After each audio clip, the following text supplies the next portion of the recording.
temper, irritability, or unreasonably aggressive behavior. That's an interesting one right there. It is. Because given what we do, there's a lot of adrenaline, a lot of passion. You know, that's kind of a borderline deal. Well, I think if that came along with some other items you just mentioned, sure, then that would be cause. I don't think. But guy gets T-boned and he goes off and throws his helmet at another driver. They're not going to go, all right, drug test. I don't think that's what they're saying. Right. There. I think that's just part of it. So number 13 is interesting. Statements by a participant that may indicate that he or she uses prohibited substances. I say that's a pretty what was that again? Statements by a participant that may indicate that he or she uses prohibited substances. Right.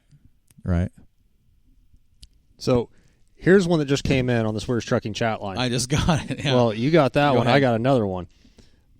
Quoting one of our modified drivers at Wilamette Speedway. Bottom line, if you are at the level that you are a professional, and there are a lot of people who look up to them, if they can't follow the rules, there are a lot of us who can and would love to take their sponsors and race in their place.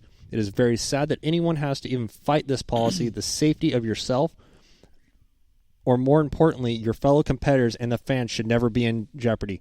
Absolutely. Justin Katie just sent that to me. And that is all truth. And you know what? I read on a blog, one of WRG's blogs, that in their experience, they have come up with a number, and I'm not sure how they acquired this number, but approximately 10% of participants in the past have been breaking these rules. Mm-hmm. Now, these rules are just implemented January 1st, 17. Mm-hmm. Okay, so what they're saying is in the past, they've I don't think they've documented it, but in their estimates, I guess it is 10%.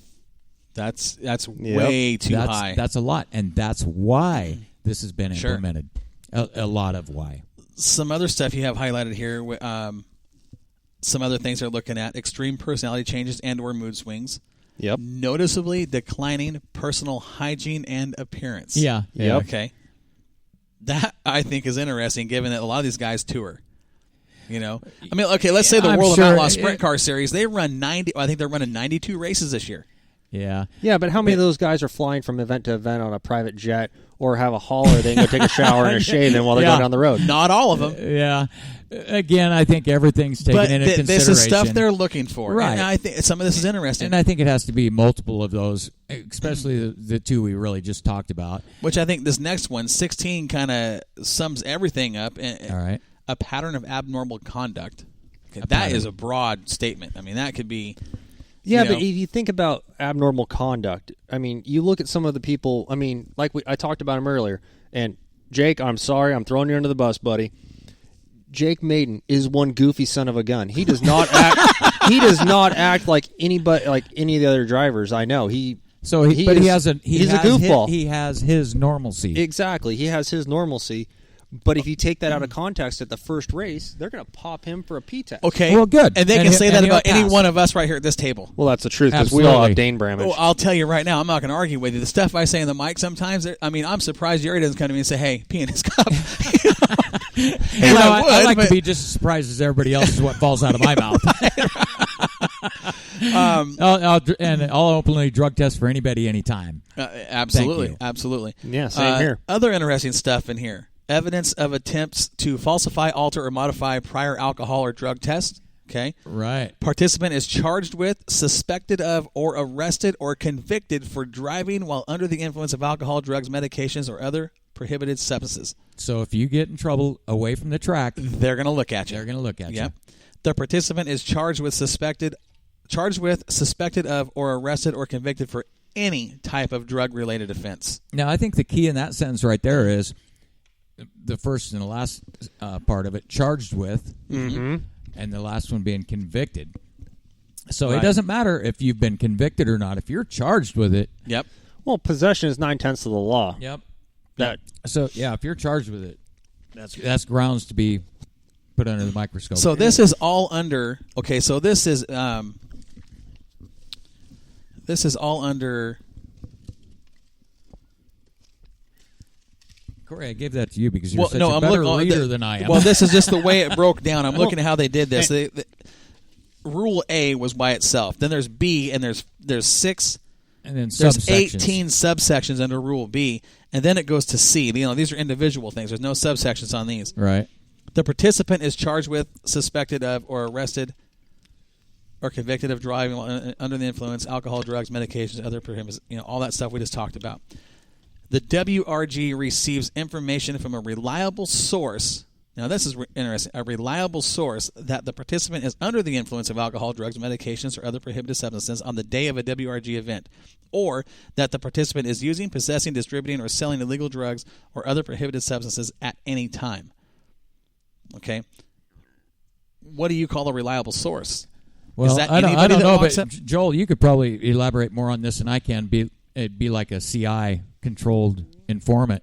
Or, like confidential informant, yeah. Confidential CRI. You look at some of this stuff, and I agree that reliable source, that's a very broad term. It could be you get popped by local law enforcement. You have there's a track staff member that sees something out of the norm. I mean, I'm just going through my old notes here that I actually was able to pull up. Now, when you start talking the effects and the symptoms of drug use and abuse, just keep these physiological numbers in your mind, okay? Pulse rate is going to be roughly somewhere between 60 and 90 beats per minute on the average person. Mm-hmm. Pupil size in normal room light is 3 millimeters to 6.5 millimeters. Blood pressure would be 120 to 140 over 70 to 90. And your body temp, of course, everybody knows is 98.6 degrees, plus or minus a degree. Now, you compare that to what some of these things do to you. If I can get my notes to cooperate here, you dirty little bugger. Ooh. You start talking... Getting on them inanimate objects. He is. I have not had a good night with technology, folks. You start talking about lack of convergence. Can your eyes cross? That is actually a sign of drug use. It's about... Can your eyes cross? Your eyes, if your eyes can converge... Cross. That's normal. But if your eyes don't cross, that is a sign of drug use. I've never heard that. That's interesting. It's called lack of convergence. So is this something that officers actually test for in the field? Yes. Do they say cross your eyes? Is that what when they tell you to hold your head still and they move their finger towards your eyes, or left or right? Or left or right. We're talking about the main sign. One of the main things you're using in a race car is your eyes, your perception. If your eyes can't cross, because to focus on something close up to you, there's a problem. You start talking about... What if your eyes are always crossed? Well, then you're golden 100% of the time. I'd like to see them uncrossed when you're on... if you got a cross-eyed buddy and he's shows up the track and he's looking straight ahead with both eyes, well, boy, you got a problem there. Yeah, no kidding. I mean, you start talking reaction to light, and lack of convergence or inability to cross your eyes is present in about 4 of the 7 drug categories. Oh, wow. You start talking about the reaction to light. Typically with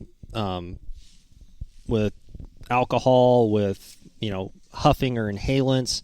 Start talking about stimulants with like methamphetamines.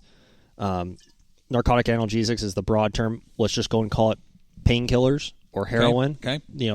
Layman's terms. They're actually going to slow your reaction to light down in your eyes. So your pupils aren't going to react as fast. So when they flash a flashlight in your eye and pull it away, they're looking for your pupil to dilate. Your pulse rates are either going to go up or down. Up in 5 of the 7 categories, down in 2. Blood pressure, same thing. Up in 5, down in 2 of the categories. Wow. Body temperature. There's changes in body temperature with some of these drugs. I mean, you start talking I think anytime your heart rate goes up, your body temp's going to go up. So I can see how that affects it.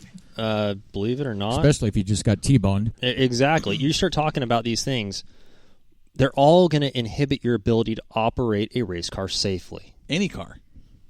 It's dumb. So here's something else that Warren really had highlighted. It says the participant attempts to alter or manipulate a specimen used in connection with testing under this policy, or the participant attempts to alter or manipulate the results of any such testing or examination.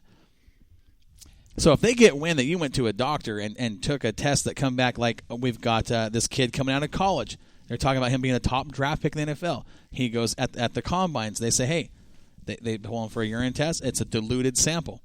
simply pretty diluted, common. right? Yep. Which typically now, and this is the argument they're having with this kid, was he's an athlete, he's training hard, he's drinking a lot of water, which is normal for those guys. Well, and this is the other side. People are saying, no, that's not true. I disagree. Why is it diluted? He's drinking too much water. He's got something to hide. No. The tests, they're all tests standardized, and the tests Right. don't lie. And when you pee in the cup, there is a thermometer on the side of the cup. Well, there is, and it better show right. Yeah. But that's not just whether it's diluted or not. It's going to change the temperature of it. Yeah, it will. Another way you can alter it, yes, it will. Yeah. Will it? And another way you can alter it is putting your child's pee in a condom or something and storing it there, and then going in and peeing is what. Yep. But if you're going to carry it there all day just in case, and that sucker breaks. Exactly. That's Bad the thing. for you. Funny. That's the thing too, folks. Is we're talking about the big circuits here. Right. The big circuits, the World Racing Group, Lucas Oil. Here is something. Well, it's something that I believe is going to be coming to local tracks. I won't disagree with you. I think you're right. I think agree. it's coming. Our society's changing, and gosh, it's got to come sooner or later. Right. Well, and this is an interesting thing, like we talked about with Justin Ratliff being in what we call a green state, Kentucky. Right. Okay. So he goes out in Kentucky where it's legal, and If that's they say, what it was, right. right. Just saying, if that's what it was, right. And he comes back with traces of it, and they say, nope, done, banned. Yep. Going to make an example out of Well, it. that's a big catch-22. That's what Lauren was saying. Hey, this is how do you balance that? What do you do to? Well, I think it's like a contract for your TV and Wi-Fi and all that stuff. If you don't read the fine print, so if you're going to be racing WRG, you better be reading what we're basically going over right here. Yep. And then you'll know that you can indulge in your recreational whatever it is, Right. because you could be tested, Right. and if you get caught, that's that. Right. So Yeah. and they sign and agree to these rules when they get their license, And that's it right there. They signed and agreed to it. so you better read them if you're going to sign up. Here, here's an interesting comment. You can always count on Chris Frisbee for something that'll. Yeah, Chris. Chris says, in the last 15 years, I've been tested so many times. At work, Here's what it says. In the last 15 years, I've been tested more times than I can imagine. Gotta love the Army. They don't trust anybody. Well, but again, you got people handling firearms, and which is this is just another weapon in your hand, and when really big time. So basically, what we're getting from the first two pages is zero. I mean, it sounds like they're just zero tolerance. Yeah, and I think that's minus the 0.02 on the alcohol, right. For whatever reason that is. Which maybe in their research they've found that that really doesn't impair you enough to affect your major motor skills. I completely disagree, but and I'm with you on that. But I'm saying maybe that's something that they have found, or I don't know. But when it comes to that, I agree with you 100%. We'll get it figured out. Yeah. Anything else you want to hit on that? Do we? Are we running short on time? No, we've got plenty of time. We've got plenty of time. Just another thing, I guess. I'm kind of going in order here. I don't want to jump ahead and get myself all screwed up, but the collection procedures and testing protocols. Designated site coordinator will be given a list of selected participants by assigned drug testing personnel, the collectors, or WRG officials. Each selected participant shall be notified in person of their selection to provide a urine sample by the site coordinator.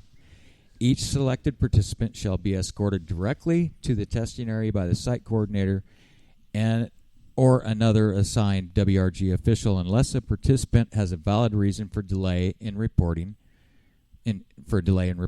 Valid reasons for delay in reporting may include, but are not limited to, pre- or post-competition obligations, media, medical requirements, and award ceremonies.